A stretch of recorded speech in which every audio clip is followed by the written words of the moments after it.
Hello students, this is our science class and we are doing chapter physics. कर रहे हैं हम reflection and refraction of light.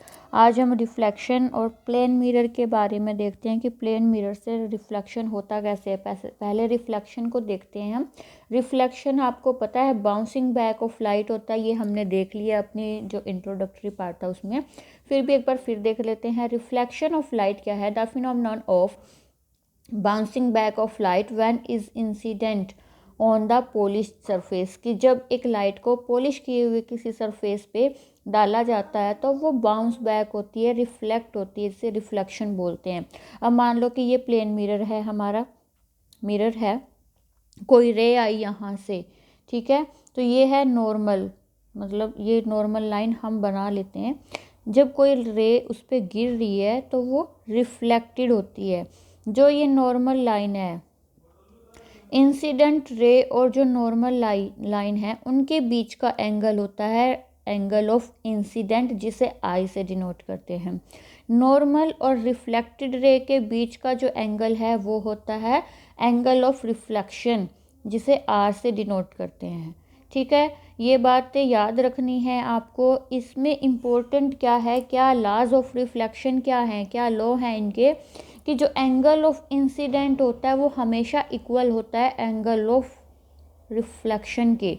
मतलब ये दोनों एंगल हैं वो हमेशा इक्वल होते हैं। ये लॉ ऑफ रिफ्लेक्शन है कि जिस भी एंगल से लाइट आएगी वो उसी एंगल से ही रिफ्लेक्ट होएगी। अगर वो सीधी आ रही है, बिल्कुल सीधी आ रही है, तो वो सीधी ही जाएगी, क्योंकि उसका जो एंगल ऑफ इंसिडेंट और एंगल ऑफ रिफ्लेक्शन है वो हमेशा इक्वल रहेगा। ये लॉ फर्स्ट लॉ है। सेकंड क्या है? द इंसिडेंट रे और रिफ्लेक्टेड रे, ये क्या है? And normal line lies on a same plane.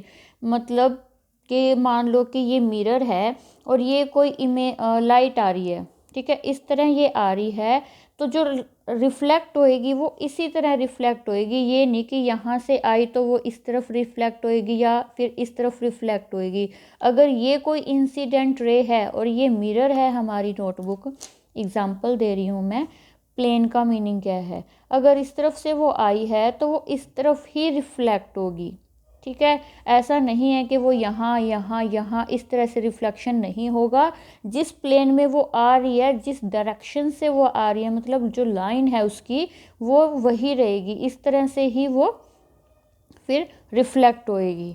ठीक है, तो मतलब ये जो तीनों चीज़ें हैं ये हमेशा एक ही प्लेन में होते हैं।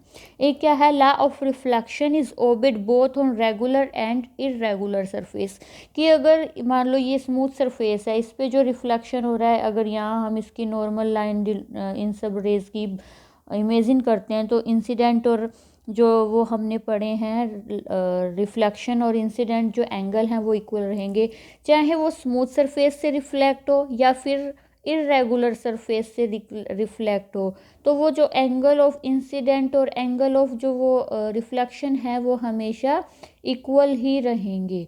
ठीक है, और ये दोनों, मतलब स्मूथ सरफेस हो चाहे इरेगुलर सरफेस हो, ये हर जगह फॉलो होती ही होती है।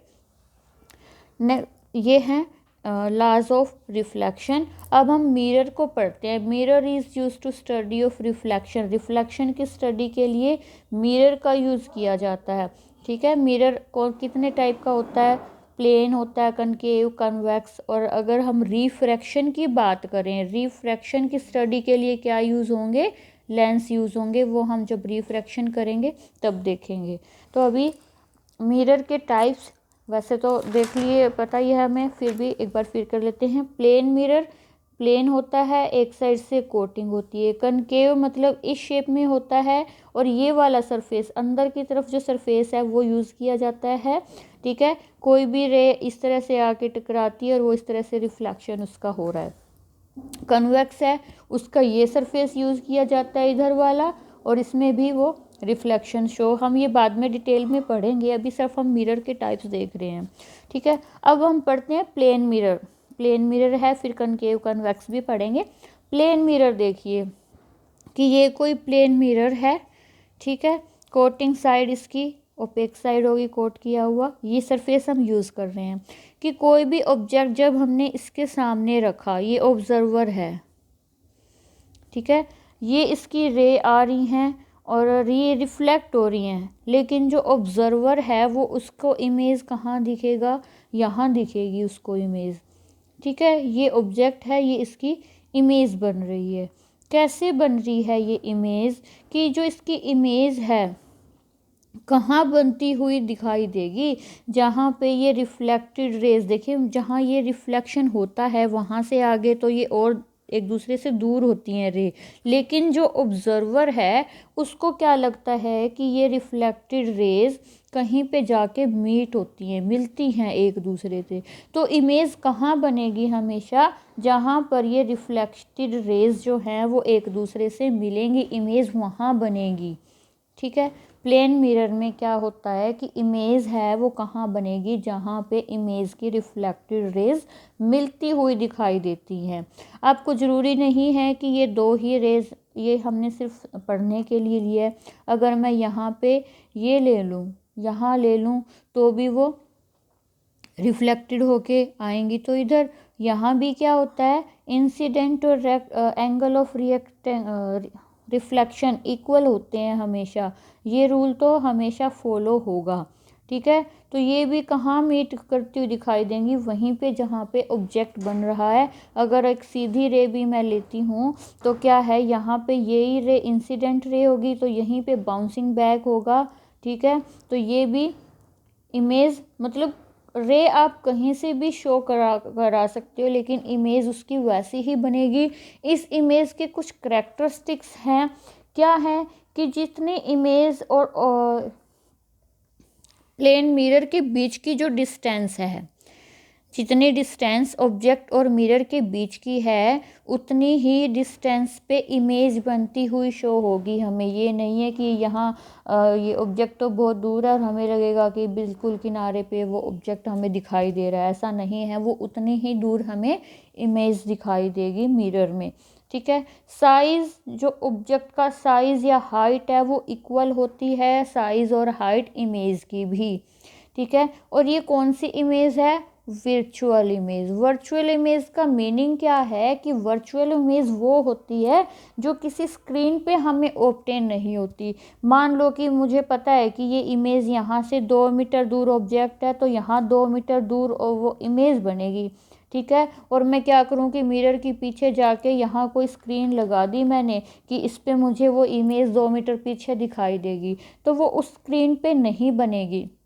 जो वर्चुअल इमेज है वो किसी भी स्क्रीन पे हम नहीं ऑब्टेन कर सकते, उसे वर्चुअल इमेज कहते हैं।